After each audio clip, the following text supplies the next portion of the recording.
Hello everyone! Welcome back to my channel. This is Inday Sakalam, and for today's video, samahan nyo po ako dito sa Yoho Optical na kung saan dito ako nagpapagawa ng salamin. Nagpapasukat at nagpapagawa ng salamin.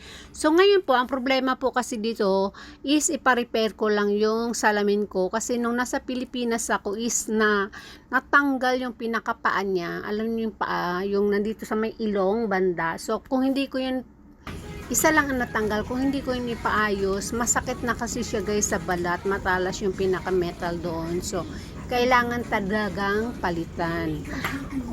And then ang good thing is libre po yung pagpapalit nila. So ang ginawa ng staff dito is pinalitan niya na pareho kasi para parehong pinalitan. Although isa nga lang yung natanggal noon, pinalitan nila pareho. At saka yun nga guys, kung dito kayo magpagawa ng salamin is libre yung mga ganon. Kahit yung pagpapalinis, ayan, libre po. Kung medyo lumuwag siya, libre din yung pagpasikip niya, ayan.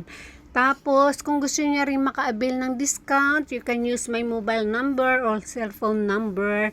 Mag-comment lang kayo dito sa may mga gustong mag-avail ng discount. At hindi lang po salamin, marami po pala silang dito, selection ng mga frame. At kung gusto niyo pa taga makamura, kung meron po kayong dating salamin at okay naman yung frame, pwede niyo pong ipagawa lang ay yung lens, kasi yung lens is nakabase yan sa grado ng ating mata. Tapos dalhin niyo lang yung frame nyo para mas makamura pa kayo lalo. So, ayan, meron nga mga maraming collection dito. Mura din naman, depende kung anong gusto nyo guys. Kung gusto nyo ba yung branded na frame, meron sila dito. Halos lahat ng branded, halos lahat ng nandito po. So, mamimili lang kayo kung anong frame ang gusto nyo. Meron din sila dito contact lens. Ayan, dapat magpasukat ako ng contact lens sa kanila. Kaya lang, bago ako umuwi na Pilipinas is na out of budget na ako. Kaya hindi na ako nagpagawa ng contact lens. Ayan.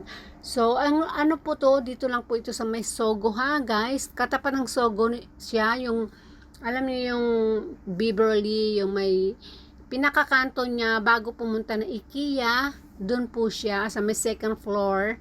22nd floor. 22 floor sila. So, mabait yung mga staff dyan, mga Chinese siya.